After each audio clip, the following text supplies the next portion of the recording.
পয়গম্বর সৃষ্টির যখন প্রথম সৃষ্টি হযরত আদম সফিউল্লাহ, হযরত আদম সফিউল্লাহ দাঁড়িয়ে যাবে, জান্নাতের দরজার সামনে দাঁড়ায়া যাবে, টক করে আওয়াজ করবে, কে গো আপনি জান্নাতের দরজাটা খুলে দেন, আমি আদম জান্নাতে প্রবেশ করতে চাই। সুবহানাল্লাহ। কেমন সম্মান শুনবেন নবীর মানে, সম্মানিত আদম হযরত আদম এসে দাঁড়িয়ে যাবেন, আল্লাহ জান্নাতে যায় দরজার সামনে দাঁড়ায়া টক করে আওয়াজ করবে, কে গো, আমি আদম জান্নাতে ঢুকতে চাই, আমি জান্নাতে ছিলাম, আমি সেই জান্নাতে আবার ঢুকতে চাই। আপনি কে, আপনাকে চিন্তা, তবে এই দায়িত্ব তো আমরা আছি দেখার জন্য, এখানে দায়িত্ব আছি কেবলমাত্র এখানে এটা খোলার মতো এখতিয়ার আমাদের কারণে। সুবহানাল্লাহ। আমরা শুধুমাত্র পাহারা দিচ্ছি, আমরা সেখানে ঢোকার কোনো খুলে দেওয়ার মতো পারমিশন আমাদের কারো হাতে। এরপরে আরেকজন পয়গম্বর চলে যাবেন, হযরত নূহ আলাইহিস সালাম জান্নাতের দরজার সামনে দাঁড়ায়া চট্টর করে আওয়াজ করবে, তুমি কে গো, আমি নূহ জান্নাতে প্রবেশ করতে চাই। ভিতর থেকে আওয়াজ আসবে, না না না, জান্নাত খোলার মতো এখতিয়ার আমাদের হাতে নেই। আরেকজন পয়গম্বর আসবেন, হযরত ঈসা আলাইহিস সালাম, হযরত ঈসা বলবে, তুমি কে, জান্নাতে খুলে দাও, আমি জান্নাতের ভিতরে প্রবেশ করতে চাই। জান্নাতে আওয়াজ আসবে, তুমি কে, তোমার চিনি না, তবে আমাদের হাতে করে এখতিয়ার নাই খোলার। এরপর তারাবাই হযরত ইব্রাহিম আলাইহিস সালাম এসে হাজির হয়ে যাবে, আল্লাহ জান্নাতের দরজার সামনে হযরত ইব্রাহিম আলাইহিস সালাম জান্নাতের দরজার সামনে দাঁড়ায়া তুমি কে গো, আমি জাতির পিতা হযরত ইব্রাহিম আলাইহিস সালাম, আমি দুনিয়াতে জাতির পিতা হিসেবে করেছি, আমি সেই জান্নাতে ঢুকতে চাই, জান্নাতে মেহমান হতে চাই।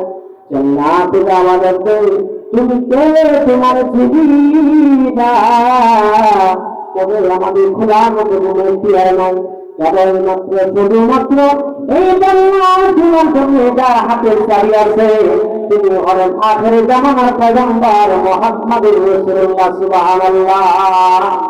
সমস্ত পয়গম্বরেরা সেদিন পেরেশানি হয়ে যাবে, পেরেশানি হওয়ার পর সেদিন সমস্ত নবীরা বলাবলি শুরু করবে, আরে আমাদের নবী বানানোর পরও পাওয়ার তো কাজে লাগলো না, আমরা নবী হওয়ার পরও কোনোদিন কাজে লাগলো না। আদম বলতে থাকবেন, আমি সর্বপ্রথম আদি মানব, আমার আল্লাহ প্রথম বানাইছে, আমাদের সেই জান্নাতের মেহমান বানিয়েছে, আমি শয়তানের চক্রান্তকারী, আমি আবার দুনিয়াতে এসে করেছি, আবার আমি জান্নাতে ঢোকার জন্য আহ্বান করলাম। আরে না না না, আমি আদমের তো পাওয়ার কোনো কাজে আসলো না। হযরত ইব্রাহিম বললেন, না না, আমার কোনো কাজে আসলো না, পাওয়ার কোনো কাজে আসলো না। এভাবে ধারাবাহিক কমে কমে যত নবী পয়গম্বর আসছে, 2,24,000 পয়গম্বর, সবগুলো পয়গম্বর দাঁড়ায়া যাবে জান্নাতে ঢোকার জন্য, কোন নবীর জন্য দরজা খোলা হবে না। শুধুমাত্র কেবলমাত্র যিনি আসার পরে জান্নাতের দরজা খুলবেন, তিনি হলেন মুহাম্মদুর রাসূলুল্লাহ। সুবহানাল্লাহ। সমস্ত পয়গম্বরেরা শুনি দাঁড়ায়া যাবে আর বলবে, আল্লাহ আপনি এত সুন্দর করে জান্নাত বানাইলেন, আপনার পয়গম্বরের সুসংবাদ আমরা দিয়েছিলাম। হযরত ঈসা বলেন, আমি দুনিয়াতে আসার পরে আমি রাসূলুল্লাহর প্রশংসা করেছি, কতদিন প্রশংসা করলাম, আমার দেখার ইচ্ছে ছিল দেখবো, আমি সেই জান্নাতে ঢুকতে চাই।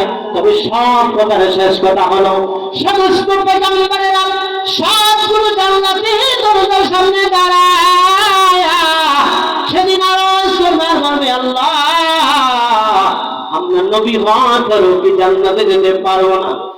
আর একজন পয়গম্বর সেই দাঁড়িয়ে যাবে, বলবে, ও নবীর উম্মতেরা শোনো, ও পয়গম্বররা শোনো, সমস্ত পয়গম্বর মিলে যদি আল্লাহর কাছে বলি কোনো কাজে আসবে না, চলো চলো দেখি দেখি যার কাছে কথা বললে পরে আল্লাহ পাক খুশি হয়ে যাবে এবং কি জান্নাতের দরজা খুলে যাবে।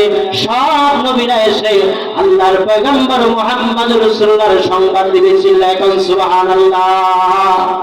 সমস্ত নবীদের আরজ আল্লাহ পাক মঞ্জুর করে নাই, কেবলমাত্র শুধুমাত্র একজন পয়গম্বরের সামনে জনাবে মুহাম্মদুর রাসূলুল্লাহর সামনে এসে সালাম দিয়ে বলে, ইয়া রাসূলুল্লাহ, ইয়া হাবিবাল্লাহ, আপনি মাথা ওঠান। মুসিবতের সময় আল্লাহর পয়গম্বর সিজদার মধ্যে সেদিন পড়ে আছে, আল্লাহর কাছে দোয়া করতেছেন। আল্লাহ বলেছিলেন, হাবিব, এই দুনিয়াতে যা আপনি চাইবেন আমি আল্লাহ তাই দান করব, আপনি যা দোয়া করবেন আমি আল্লাহ তাই দান করব, তাই মঞ্জুর করে নিব। আল্লাহর পয়গম্বর মুহাম্মদ রাসূলুল্লাহ সব দোয়াই করেছিলেন, শুধু একটি দোয়া তিনি বাকি রেখেছিলেন। সেই দোয়াটি হলো, আল্লাহ আজকের এই মুসিবতের সময় সমস্ত নবীদের সামনে আমি মুহাম্মদুর রাসূলুল্লাহ যেন জান্নাতে ঢুকতে পারি। সুবহানাল্লাহ। সমস্ত নবীদের সামনে জনাবে মুহাম্মদুর রাসূলুল্লাহ আল্লাহর বেহেশতে প্রবেশ করবে। সুবহানাল্লাহ। যেই মাত্র এবং তার উম্মত সেই জান্নাতে দাখিল হয়ে যাবেন, আল্লাহর পয়গম্বর মুহাম্মদ রাসূলুল্লাহ সাল্লাল্লাহু আলাইহি ওয়াসাল্লাম যখন মাথা উঠাবেন, উঠায়া যখন আল্লাহ জান্নাতের দরজার সামনে দাঁড়াবে, সেই জান্নাতে দরজা টাচ করে খুলে যাবে, খোলা মাত্র প্রবেশ করবেন আখির জামানার পয়গম্বর সাইয়্যিদুনা মুরসালিন মুহাম্মদুর রাসূলুল্লাহ খাতামান নবীন মুহাম্মদুর রাসূলুল্লাহ সাল্লাল্লাহু আলাইহি ওয়াসাল্লাম এবং তার উম্মত সহ সকলে মিলে আল্লাহর সে জান্নাতের মেহমান হয়ে যাবে। চিল্লায়ে বলুন সুবহানাল্লাহ। এই জন্য বলি প্যারা হাজির, আখির জামানার পয়গম্বরের কেমন সম্মান আল্লাহ রাব্বুল আলামিন দান করেছেন, আল্লাহর হাবিবের কেমন সম্মান বলে শেষ করা যাবে না। প্যারা হাজিরিন, তাহলে আমার শেষ কথা হলো, ওই নবীর উম্মত হতে পেরেছি আমরা, এই জন্য আমরা নিজেকে বড় ধন্য মনে করি, কারণ সেই নবীর কারণে আল্লাহ রাব্বুল আলামিন আমাদেরকে এই দুনিয়াটা উপহার দান করেছেন। সুবহানাল্লাহ। এই দুনিয়া সৃষ্টি হতো না যদি না জনাবে মুহাম্মদ রাসূলুল্লাহকে সৃষ্টি না করতেন। সুবহানাল্লাহ। তো সেই বেশি বলেছে, অসংখ্য কথা ছিল রাসূলুল্লাহর শান ও মান সম্পর্কে, যে কথাগুলো বলার সময় আমার হাতে নেই। আল্লাহ পাক যেন অন্য সময় আপনাদের খেদমতে আল্লাহ যেন বলার সুযোগ এবং তৌফিক দান করে। ওমা তৌফিক ইল্লা বিল্লাহ। আসসালামু আলাইকুম ওয়া রাহমাতুল্লাহি ওয়া বারাকাতুহু।